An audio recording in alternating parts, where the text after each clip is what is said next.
अगर प्रेगनेंसी में बहुत ज्यादा हेयर फॉल हो रहा है तो आपको ये वाली हेयर केयर फॉलो करनी पड़ेगी। मैंने बहुत ज्यादा रिसर्च करने के बाद आप लोगों के लिए स्पेशली ये वीडियो लेकर आई हूँ, जिसके अंदर अगर आप प्रेगनेंसी के टाइम पे बहुत ज्यादा हेयर फॉल हो रहा है तब आपको किस तरीके से हेयर फॉल कंट्रोल करना है, किस तरीके से आप बहुत ही आसान तरीके से ना घर पर ही अपना हेयर फॉल कंट्रोल करोगे, अपने हेयर को ग्रो भी करोगे, स्कैल्प को स्ट्रॉन्ग करोगे। ये सारी चीजें इस वीडियो में मैं क्लियर कर दूंगी आपको।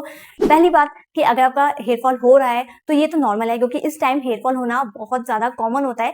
लेकिन अगर आपका हेयर फॉल बहुत ज्यादा हो रहा है, यानी कि आपके बाल जो है बिल्कुल ऐसे हाथ डालते ही हाथ में आ रहे हैं, देन आपका बहुत ही एक्सट्रीम लेवल पे हेयर फॉल हो रहा है, तो बहुत ज्यादा ध्यान देना होगा अपने हेयर पे, अपनी हेयर केयर पे। तो चलो इस वीडियो में मैं आपको शेयर करूंगी सारे पॉइंट, मैंने बहुत ही अच्छे से क्लियर करे हैं, बहुत ही अच्छे से रिसर्च करके आप लोगों के लिए ये वीडियो लेकर आई हूँ, जिसके अंदर मैं आपको शेयर कर दूंगी सारी डिटेल कि आपको किस तरीके से कब और किस वाली सिचुएशन में, यानी कि मैंने इसको अलग अलग पार्ट में डिवाइड किया है ताकि आपको अच्छे से क्लियर हो कि आपको कौन सी टाइम पे किस तरीके की हेयर केयर करनी है। तो चलिए स्टार्ट करते हैं और देखते हैं कि किस तरीके से आपको हेयर केयर करनी है और किस तरीके से इस वाले टाइम पे आप अपना हेयर फॉल कंट्रोल कर सकते हैं। भाई इस टाइम अगर आपके कॉम पे बहुत सारे बाल आ रहे हैं ना, तो भाई ये हेयर केयर आपके लिए बेस्ट है। इस हेयर केयर में ना तो मैं बहुत ज्यादा महंगे प्रोडक्ट लेके आई हूँ, ना ही कोई ऐसी झंझट वाली चीजें लेके आई हूँ कि ये मिलाओ ये मिलाओ ये मिलाओ एंड देन उसको मिला के एंड देन लगाओ। तो ये भी मैं नहीं लेकर आई हूँ, मैं बहुत ज्यादा सिंपल लेकर आई हूँ, क्योंकि मुझे पता है कि इस टाइम इतनी हेयर केयर करना पॉसिबल नहीं है। तो उसी के लिए मैंने वही चीजें आप लोगों के लिए लेकर आई हूँ जो आप कर सकते हो और इस टाइम पे आपको कौन सी चीजें सबसे ज्यादा फायदा करेंगी। इसी के लिए आपकी हेयर केयर को मैंने 3 पार्ट में डिवाइड कर दिया है, यानी कि 3 टाइम पे डिवाइड किया है। मैं डिटेल में आपको बताती हूँ कि आपको किस टाइम पे कौन सी हेयर केयर करनी है, आपको किस टाइम पे कौन सी हेयर केयर का ध्यान रखना है, यानी कि ऑयलिंग कम करनी है, शैम्पू कम करनी है, कितनी करनी है, कैसे करनी है, ये सारी चीजें मैं आपको टाइम टू टाइम बताती हूँ, स्टेप बाय स्टेप बताती हूँ। यहाँ पे 3 पार्ट में डिवाइड किया है, तो उन 3 पार्ट को मैं एक्सप्लेन कर देती हूँ। तो सबसे पहले यहाँ पे बेसिक हेयर केयर है कि अगर आपका हेयर फॉल नॉर्मल हो रहा है, यानी कि आपका प्रेगनेंसी से पहले जो हेयर फॉल था उससे थोड़ा ज्यादा है, लेकिन हाँ बहुत ज्यादा नहीं है, यानी कि कॉम में बहुत ज्यादा हेयर नहीं आ रहे हैं और ऐसे हाथ डालने पे भी आपके बाल नहीं टूट रहे हैं, तो आपका बेसिक हेयर फॉल हो रहा है, यानी कि यहाँ पे आपको बेसिक रूप से हेयर केयर जो है करनी होगी। तो पहले मैं वो आपको बता देती हूँ। एंड द सेकंड है कि आपको अगर बहुत ज्यादा हो रहा है, यानी कि आपका हेयर फॉल इतना ज्यादा हो रहा है, कंघे में बहुत ज्यादा आ रहा है, आपके कॉम में बहुत ज्यादा आ रहा है हेयर, जब आप कॉम करते हो तो आपकी स्कैल्प से बहुत जल्दी बाल टूट के बिल्कुल जो है जमीन पे बहुत ज्यादा बाल आ रहे हैं, इस टाइप का अगर हेयर फॉल है तो आपको बहुत ही एक्सट्रीम लेवल पे है, तो आपको जो सेकंड पार्ट में मैं बताऊंगी वो वाला फॉलो करना है हेयर केयर। थर्ड आपको करना है पोस्टमार्टम हेयर केयर, यानी कि इसके अंदर आपको डिलीवरी के बाद वाली जो सिचुएशन आती है उसमें आपको बहुत ज्यादा जो है हेयर फॉल होता है, क्योंकि कई लोगों को होता है, कईयों को नहीं होता है, ऐसा मैंने देखा है, मैंने रिसर्च किया था जब, तब मुझे पता चला था कि सबको नहीं होता है उस टाइम, लेकिन हाँ कई लोगों को होता है और बहुत ज्यादा होता है। और अगर आप उस टाइम हेयर केयर नहीं करोगे और अपनी मेडिसिन वगैरह पे ध्यान नहीं दोगे तो आपका वो जो बाल है वो बहुत जल्दी चले जाएंगे और उनको वापस लाने में बहुत टाइम लगता है। तो जो थर्ड टाइप मैंने जो हेयर केयर बनाया है वो मैंने आपका पोस्टमार्टम हेयर केयर बनाया है, वो आपको डिलीवरी के बाद वाला करना है। तो चलो स्टार्ट करते हैं किस तरीके से ये हेयर केयर करने हैं, किस तरीके से आपको सारी चीजें करनी है, डिटेल में आपको संग शेयर करती हूँ। तो सबसे पहले हम बात कर लेते हैं बेसिक हेयर केयर की। बेसिक हेयर केयर आपको तब करना होगा जैसे 2 से 3 महीने हो जाते हैं, देन आपका हेयर फॉल अगर स्टार्ट होता है तो ये आपका बेसिक हेयर फॉल होगा, यानी कि यहाँ पे आपको करना है बेसिक हेयर केयर। बहुत ही आसान तरीके से होगा, ज्यादा कुछ इसमें टेंशन नहीं लेनी है, क्योंकि आपका हेयर फॉल कम हो रहा है तो आपको हेयर केयर भी नॉर्मल ही करनी होगी। तो सबसे पहले आपको इसमें क्या करना होगा, ऑयलिंग। आपको यहाँ पे ऑयल क्या है 2 से 3 बार लगाना है। अगर आप 3 बार नहीं लगा सकते वीक में तो आप 2 बार तो एटलीस्ट लगा ही लीजिए, क्योंकि आपका जो स्कैल्प है वो ड्राई हो जाता है कई लोगों का इस वाले टाइम पे।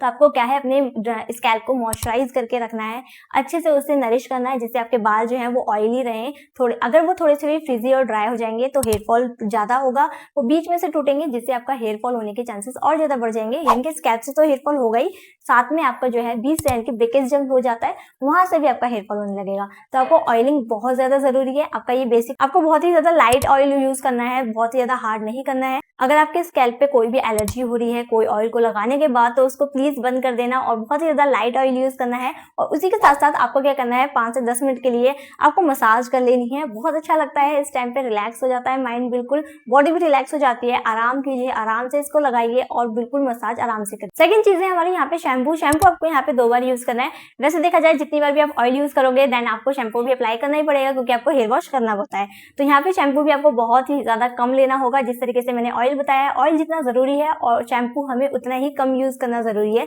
ज्यादा शैम्पू लगाने से या फिर ज्यादा हेयर वॉश करने से हमारे बाल ज्यादा अच्छे नहीं होंगे।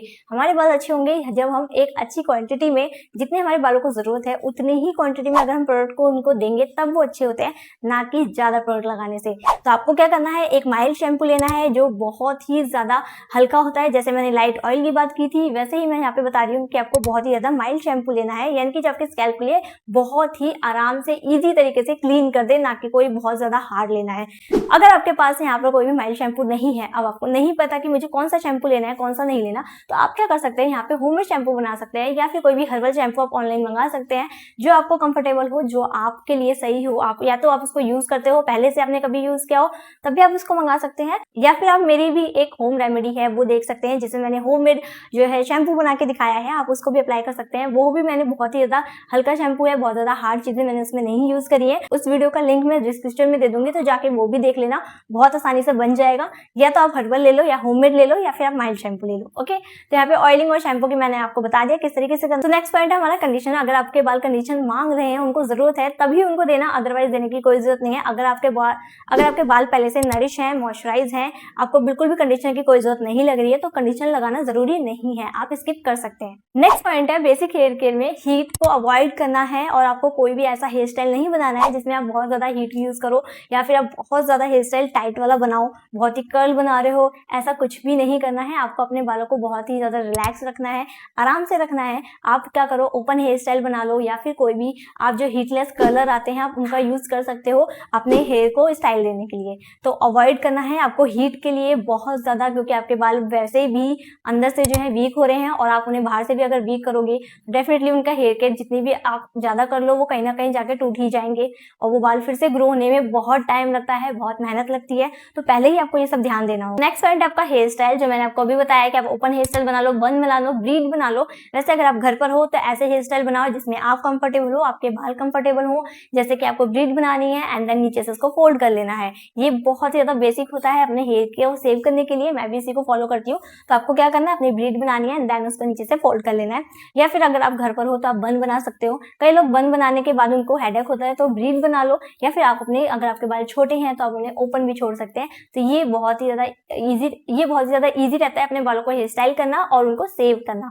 तो ये हो गया मेरा बेसिक हेयर केयर जो मैंने आपको बताया। ये आपको तब करना है जब आपके 3 से 4 मंथ हो और उसमें आपका हेयर फॉल हो रहा है, तब आपको बहुत ईजी तरीके से आपको ये वाला हेयर केयर करना है। एंड देन इसके बाद आपका जो हेयर फॉल है वो कंट्रोल हो जाएगा। बहुत ज्यादा टेंशन नहीं लेनी है, स्ट्रेस से भी हेयर फॉल होता है। रिलैक्स लो, टेंशन मत लो, आराम से लेट के हेयर केयर भी कर सकते हो, ऑयलिंग कर लो, मसाज कर लो, दैट्स इट। तो ये था मेरा बेसिक हेयर केयर। अगर आपकी कंडीशन अभी 3 से 4 वाली है तो आप इसको फॉलो कर सकते हैं। अगर आपका बेसिक हेयर फॉल हो रहा है तब आप इसको फॉलो कर सकते हैं। सारे पॉइंट मैं आपको डिस्क्रिप्शन में भी दे दूंगी, अगर आपको कुछ समझ में नहीं आया हो डिस्क्रिप्शन में जाके पढ़ लेना, आराम से, बिल्कुल टेंशन नहीं लेना है। तो चलो चलते हैं नेक्स्ट हेयर केयर की तरफ, जहां मैंने आपको बताया कि आपका बहुत ही ज्यादा एक्सट्रीम हो रहा है। अगर आपका एक्सट्रीम लेवल पे हेयर फॉल हो रहा है तो आपको बेसिक वाली नहीं फॉलो करनी, अब आपको फॉलो करनी है मेरी नेक्स्ट वाली जो मैं आपको बताती हूँ। तो चलो।